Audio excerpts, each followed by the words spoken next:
Emotional algebra, where the heart meets the math. What is integral is derivative as you figure out your path. Power plus emotions equals more than you can see. Listening to the wisdom. Welcome to Emotional Algebra with Dr. E. I'm your co-host, Andrew Tavani. And I'm Dr. E. All right, Dr. E, good to see you again. I see that a couple visuals to address right here from the top. First of all, you got that flannel on. What does that mean? It's a little chilly here in Atlanta. Yeah. We had that Arctic blast come down, so it's a little chilly, and kind of ties to our story. Interesting timing for our guest too. But yeah, I have a police officer background. We want to honor those that protect us in the blue and black, depending on the uniform you're wearing in your county, state, city, province, as we'll talk about in a little bit. So I like to bring credit to the subject we're talking about and bring attention to these very important people that take care of us every day, that we often don't realize the challenges that they have, not only in their 9 to 5 or whenever their shift is, but also that carries over in their day-to-day lives. And I think people really don't think about that.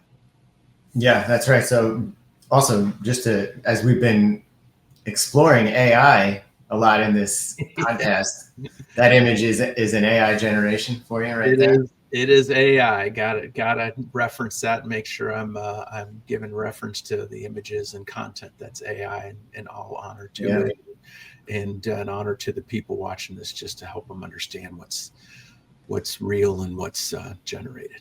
Yeah, for sure. And as you mentioned, we have a very interesting guest today. So we're going to be talking a lot about policing, highly emotional job, profession. And so we've got a great guest who I think can speak very well to many, many aspects of policing. Somebody who was a longtime police officer, or actually a deputy chief constable. And I don't think she's actually from Canada. So we'll ask her all about this, maybe to explain what a constable is. I don't think we use that word a whole lot here. So right in British Columbia and Vancouver. So the West Coast, but from the country up north. So it should be a great discussion. Yeah, so let's bring her in. Welcome, Jen Highland. Jen is, like we said, a police constable, or was a police constable, retired police constable. 27 years, I believe. Yeah, 27 years. Yeah, so welcome to Emotional Algebra with Dr. E, Jen. It's great to have you here. Thank you. Thank you so much for having me. It's wonderful to be here. And can you help me with this constable term? We don't use it down here in the lower 48. It actually, there's some weird terms and things we use in Canada in our legal system that comes actually from England. So the fact that we are part of the Commonwealth, the term constable would have come from there. You guys would use either patrol officer or police officer, and you use sometimes in policing, military terms like lieutenant, and we might use sergeant or inspector. So it's just the terminology that comes from basically our historical heritage. So the constable is the base rank, and then it goes all the way up from corporal to sergeant to staff sergeant. Then there's various ranks of superintendent, chief superintendent, deputies, and then ultimately chief constable is basically the top of any police organization. Municipal police organization in Canada is the chief constable, and their second in commands are deputy chief constables. And that was the rank I had with my last job when I was with the Royal Canadian Mounted Police, which is the federal, like your version of the FBI. The rank that I held there when I was in charge of a city's police force was superintendent. So the ranks and names kind of fluctuate a little bit between organizations across the country of Canada as well. Mm-hmm. Wow, that's fascinating. Yeah, and you rose up through the ranks and worked pretty hard. I know we had a great discussion a couple weeks ago, and I was so impressed with your background, your approach to basically the way you looked at power in your culture and even in the communities around you, that really aligned with what we talk about on emotional algebra. So we wanted to hear more about that, as well as, again, just dive into some of your history, talk about the book that you wrote, Tightrope. I'll be putting that it'll probably be overlaid here on the video, but really fascinating book. And I really loved all the things that you talked about that brought in police culture and kind of the walking wounded that you see. Even there are no physical wounds, there's a lot of wounds that a lot of officers walk around with inside that carry over, as I said, to their day-to-day lives, not just their shift work. Yeah, thank you for that. Yeah. Yeah. So Jen, tell us what sort of drew you to the profession to begin with? I mean, as Dr. you mentioned, you had a long, illustrious career. You rose very high in the ranks. What brought you to it to begin with? Well, I would call myself almost like an accidental police officer. There's no police officers in my family. I had that sort of traditional time that I think everybody gets in their sort of early to mid 20s, finished university, had thought I was going to go to law school, didn't ever apply, didn't feel like I had good enough grades or a good enough entrance exam, went off to Europe to do some traveling to figure out what to do, came home not sure what to do, and then ultimately just met a friend from high school who'd gotten into policing and spent about a half an hour chatting with him about the experience. And it was really just that random conversation that sparked an interest in me. The reason why I was really intrigued was he was talking about a file he had where a young girl had been abused in her family. And he talked about what it was like to sort of save that person. And one of the things I always grew up was not liking bullies. I never liked it when people misused their either position of authority, either physically or, if they were, the captain of a team or a coach or a teacher. And I grew up with a very kind of astute understanding and feeling when something didn't feel right. There was a misbalance of power or somebody was sort of abusing their position. And just listening to him talk about that, I thought that's what I want to do. I want to be in a kind of line of work where I go to work and intercede where things are going wrong for people who need somebody to help stand up for them. And basically, I applied, and from that conversation to when I swore in as a police officer was about a year later. It took about a year to go through all the process, but that's really, it was a random conversation hearing about that little girl that drew me to a 27-year profession. Yeah, that's amazing. And in Canada, do they do a police academy like they do here in the US where you go through a... Yeah, very similar in the province I'm in municipal policing. It was like the Justice Institute of the province. So it's like a provincial police academy. You go to it after you've actually been hired by a police department. So you secure a job, then you go off to training, and then you come back into the police department. If you work for the federal organization, which is the Royal Canadian Mounted Police, the same thing. They hire you, they send you to their training academy in Regina.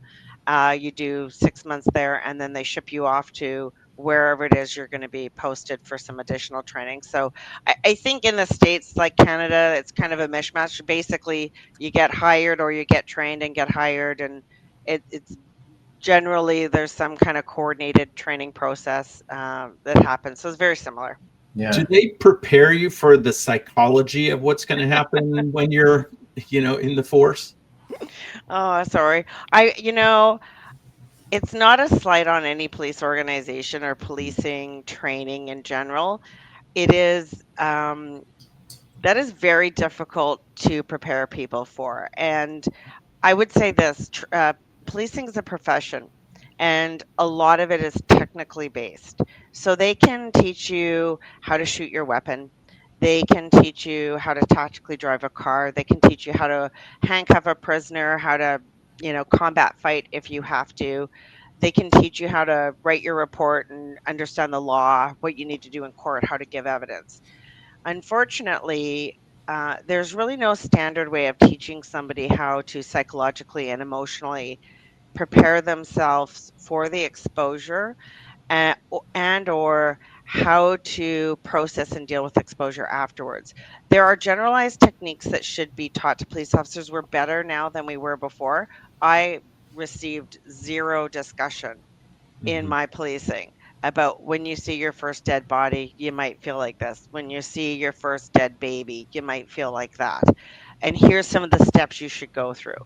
I never received that. We don't really, and even now, the process of emotionally and psychologically preparing and debriefing police officers is touch and go depending on who's the leadership of where you're working and whether or not that's a priority for them. But also, and one of the things that we had spoken about earlier, if the leader that you have in an organization has a certain personality where they have either not emotionally connected to their files, maybe they have a certain personality where they're not impacted, Mhm. they often lead in a way that assumes everybody is fine with the job. I've been to 1,000 car accidents, so why are you worried about one? I've done, 3 or 4 child sexual abuse cases, so why do you need to take a day off? And it's that kind of understanding that the psychology of policing is not the same for everybody because we're completely different human beings. We Right. come in with a different experience. What bothers me might not bother the next, but then I could be unbothered by 1,000 things that bother other people. Mhm. And so, to kind of wrap up the question you asked, are you trained and prepped for that? No, not really. But the other thing is, it's very difficult to do until it starts to unfold. So Mhm. the training and the prep really needs to be embedded in the location by which you're employed, and your employer, your leadership need to be fully bought in to everybody needs something different. And if they're not, that's when unhealthy organizations and unhealthy police officers develop in those environments. And I think what one of the things to look at there is it's proven that stress inoculation helps people to mitigate potential development of PTSD. And if you're looking at a higher rates of PTSD or even just stress related uh, diagnostics, whether it be anxiety and or generalized anxiety disorder or even depression over time, I really strongly believe that you're helping your force, you're helping your community, you're helping their families. There's so many things that if we look beyond the idea of having to look strong, and I think that's kind of the dichotomy that most police forces come with in as I talk about good, bad, right, wrong, strong, weak, to get to the win or lose, that is where then they start to feel like you have to be stronger than that. You're not supposed to feel that versus being seen in balance of trying to find a good, strong, and right in balance and recognize, as you're saying, the idiosyncrasies of each individual and how they might manage stress, things they haven't been exposed to. And I guess I'm wondering, did you see the same thing in your 27 years in the force? Yeah, I mean, at the end of the day, the first sets of exposure that I had, unfortunately, the book was twice as long as it is now. But when you send it to your editor, they're like, you got to cut half of it out because we can't do a 450-page book. But I kept a couple of real key experiences in there, and one of them was the first one that gave me nightmares. Was my first dead body. It was a suicide. And my supervisor that led me through that and I didn't realize at the time how amazing he was because it was the first time I'd gone through it. But years later, when I had other leadership drop the ball on my health and well being and just checking in and caring, I realized how important it was what the first sergeant did for me. And he really carefully walked me through that scene, checking in with how I was feeling. And when it was over, checked in with me, and even in the days afterwards checked in with me, and I told him I was completely fine. And this was my first, when I became a leader, I thought back on this. I got checked in a lot, and he did an amazing job at managing that exposure. But I told him I was fine when I wasn't. And I had months of nightmares about that exposure. But I never saw anybody I worked with in those months or Mhm. even years ever talk openly about struggling, ever talked openly about being bothered by anything. So I actually just didn't think we were allowed to talk about it. Mhm. Because even though I was feeling it, and I realized now afterwards when I had time to kind of understand the psychology of it, I mean, I was just trying to figure out how to be a police officer. So you throw in trying to understand what's happening in your brain, Right. like there was just overwhelming to figure out. Um, I realized that everybody was just sequestering and shoving down the emotion of the experience. And even though I didn't see people talking about it, I slowly actually came to learn I was seeing it in the way they behaved on the street. The stress exposure meant they seemed a bit more aggravated. I watched a lot of drinking going on. I watched, people get engaged in affairs, and I slowly started to connect the dots that Mhm. that other in your life behavior was somewhat being attached to Right. exposure and unprocessed trauma that was making people unhealthy in other ways. So while I was being checked in on, I felt like I couldn't tell anybody the truth of what was happening because the manner in which I was checked on didn't allow, they were closed-ended questions. Are you good today? It was like yes or no. It wasn't a tell me how you felt when you got home and what did you think about last night? There was no open-ended questions that allowed the conversation. It was just are you good? Are you Mhm. good? Is everything okay? And these are yes or no questions that you got to pick one of those two words, and then that's the end of the conversation. And I didn't feel like I could say, no, I'm not good. I need to talk about it further because I was new, I was female, and I'd seen nobody do it. So there was no way I was taking a chance on it. And how long into the job were you when you saw your first dead body?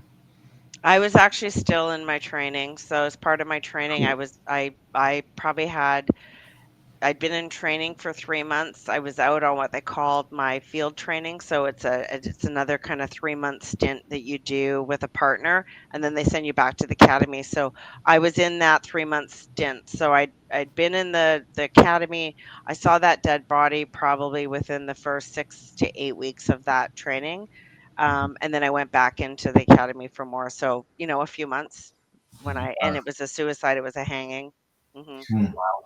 So even there, I always talk about that emotional dis-ease often can lead to physical disease. How often do you see people in the police in your organizations or just knowing trends to develop physical diseases and sometimes immune diseases and other Right. long-term issues?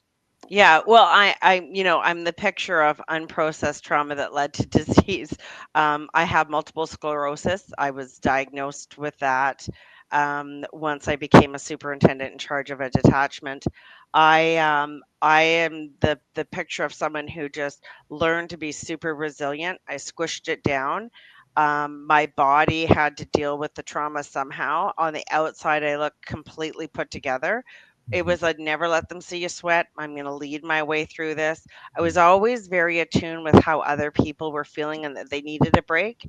But as a leader, I never gave myself a break, and so my body did wreak havoc. My immune system wreaked havoc on that. At the end of my career, once I got into more senior leadership roles, I was actually exposed to the particular health and wellness of police officers because I was part of signing off on treatment plans, on medical plans, and so in a senior HR role, I was able to kind of see the breadth of what was out there, Mhm. and I was there's some consistent trends, and it's high blood pressure and dietary and health issues and heart issues and thyroid issues and various cancers and even in policing where I thought, oh, I'm the only police officer with an autoimmune issue of MS. When I got in that role, I realized there were other police officers with MS too. And so I'm not a doctor and I'm not a psychologist. You are, so you would certainly be able to speak to this. But I was a believer in that you cannot fake your body out. The unprocessed trauma Mhm. is going to do something in your body, and whether that's an autoimmune issue or a cancer or high blood pressure or something, Mhm. or alcohol or drinking problem, Yeah. your body is going to do something with the fact that you haven't shaken it off and Mhm. physically processed it the way, genetically we were meant to sort that trauma out, fight or flight. We were meant Yeah. to get rid of it, be healthy, shake it off, have a cry, have a shake, like wild animals do after a chase from a lion. You will see Right. the gazelle get up, shake almost like a seizure, and then it just stands off and up. It survived the chase. It trots off after shaking and then starts eating again. I mean, we just stopped. we learned in society to stop doing the process of processing trauma. We Mhm. scream as kids when we're hungry. We have temper tantrums. It's all good for your body. And at a certain stage, you're told, don't freak out, don't scream, don't even cry. Go Right. home, suck it up, swallow it down deep, and never Mhm. let that shit come out. Sorry, I swore. I'm not Yeah. sure if you have to edit that. And your body will respond to that. We become unwell, and it's not just policing. I mean, you'll find unwell people who suppress Mhm. trauma in Yeah. all of society. Yeah. And there's, I believe, unwell police officers just trying to get through the job, just get through life, Yeah. because either they don't know how to process or they're afraid. There's a lot of fear Yeah. in unleashing and processing trauma. Exactly. And that's why I did develop that idea of emotional specificity, the idea that every emotion has a singular purpose to teach us something, tell us something, show us something, do something for us, or help us do something for ourselves. All fear is trying to tell us. Fear, I always say, fear lives in the future. It's trying to prevent us from pain that could happen. Pain often is held in the past. So when you're talking about traumas, that's exactly it, is people have buried their emotion in the past. If we were taught to see the value of these emotions, if we were taught from very early ages and even in our stressful careers to be able to talk about, okay, I did feel overwhelmed. Overwhelmed just says, let's back up and look at all the things that you're trying to process one by one. And no, you don't have to eat the whole elephant. You eat it one bite at a time. So there's a book written that's called The Body Keeps the Score. And it is about post-traumatic stress and how our body does hold on to those things. And that's often what I'm helping to work through with people. I've had people who had amazing health recoveries when we help them work through their traumas. And it wasn't just about that an addiction was able to end and just on its own, or that their behavior changed. It was that physical issues within them just disappeared because they didn't have to hold that energy in that way. So if I think it's so important for people who are on our front lines, whether it be police officers or military, even physicians carry a lot of stress from the things that they deal with, that yes, we're not taught it's okay to process because of our hierarchically based cultures. We have to have power over rather than learning to have power with, which is what I call equity-based cultures. Right. Yeah, that it's interesting you brought that up, Dr. E. I wanted to go back to what Jen said actually got her into policing in the first place, which was sort of power dynamics, and you recognizing that people abuse their power, their position of power. Dr. E, what do you think was key in making her recognize something like that, and something you talk about a lot? I just struck me there. I think there's an innate place within us that she saw, just like when I grew up, I had the same issues. And so when you look at the hierarchy from a standpoint of equity, I wanted to do what I felt was good and right. I didn't necessarily care so much about strong because I always saw the paper tiger in people who tried to look strong. They were often hiding something. So I saw the hypocrisy. I saw that it was to have power over, and I always believe in people having power with. And in Jen's and my discussion, a couple weeks ago, like I said, we had a great discussion.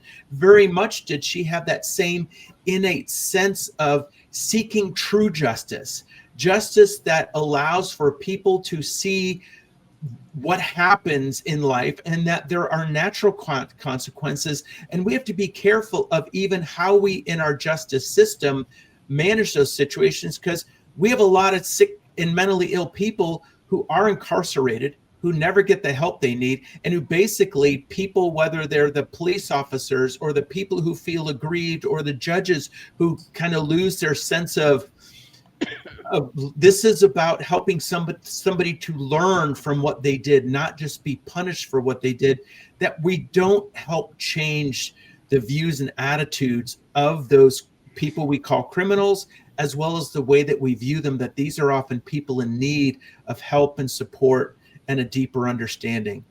And part of that, I think, like I said, we engender in the culture, and part of it happens as people in the police forces, you may be able to attest to, Jen, often have really heinous things happen towards them, as well as the things they see happen towards other people.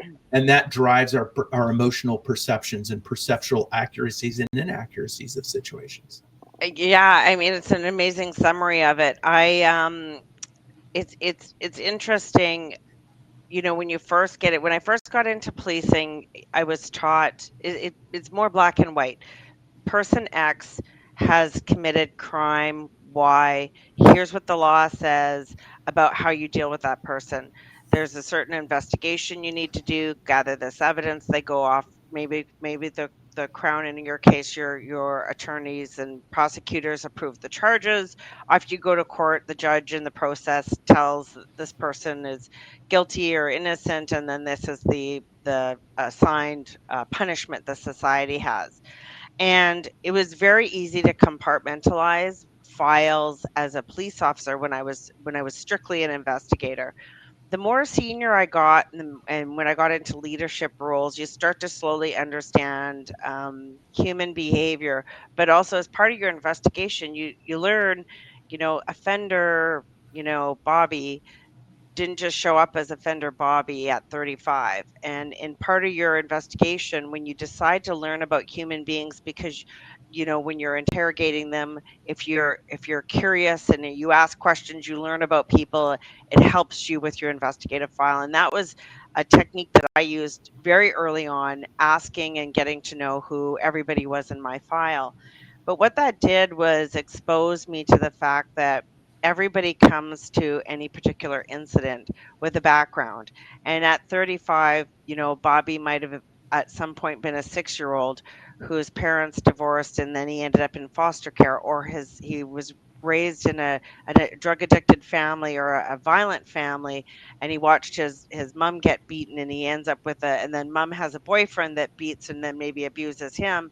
And so, when Bobby is 35 and outside of a bar and gets called a racial slur, and he one punches a guy drunk in a bar who then falls and hits his head on the forehead, or his forehead on the curb, and dies, and that's an actual file. Yes, society looks at Bobby, you killed somebody. um, but Bobby didn't get there without the assistance of a whole bunch of stuff. And so it doesn't mean that Bobby doesn't need to be held accountable. But for me, what started happening in policing was this very human understanding of that everybody is having a life experience, and sometimes trauma that is against the law or breaks the law or is considered criminal enters into somebody's life. And for me, it started about seeing them for the humans they were and trying to figure out, okay, you're going to have to be held accountable, but you're not necessarily the horrible human being that one set of society wants to put a label on someone, because that makes it easier to send them to jail and just say you're an evil person and you did a bad thing. And after 27 years in policing, you realize sometimes we've just happened upon the worst part of somebody's life, and there's consequences for it. uh, but they didn't get there in 10 minutes. There was a Right. whole life of exposure, and maybe moments where other humans in authority, teachers, parents, important people, could have interceded and either chose not to or didn't. And policing is all of that. It's very messy, very ugly, and it eventually will break through and not let itself be compartmentalized anymore. I'm not sure if that kind of answers what you were Oh sort yeah. of Well, talking about, but um, and I think, yeah. yeah, I think the hesitancy of people is most court cases and legal cases that you see often come down to the defense is creating basic, essentially excuses for why a behavior happened, why they did this. I believe there's a big difference between an explanation and an excuse. There is still culpability and responsibility to take with an explanation. Often when people use an excuse, they're saying, I should be off the hook. And often our legal system becomes, especially about guilt or innocence in a lot of these trials, that person's, they have no consequences in essence if they're found innocent. Yet if they're guilty, then they get potentially the book thrown at them. So I think what we want to look at is, where is the accountability for the individual who committed this act, and how do we help them to understand their role in that? And also, how do we help them to shift and change the way they see themselves, the way they see the world, the way they see what they did and why they did it? And to me, so many of those pieces are missing. And I just wonder if in some ways it's sometimes about the economics of it's easier to throw somebody in a cell and have them sit there for 30 years and think about it rather than put them in groups and have them in therapy and help them to truly rehabilitate and transform how they came into this system and how they left the system. Hey viewers, our episode ran a little long, so we decided to split into 2 episodes. So stay tuned for the next episode to pick up where we left off, and until next time,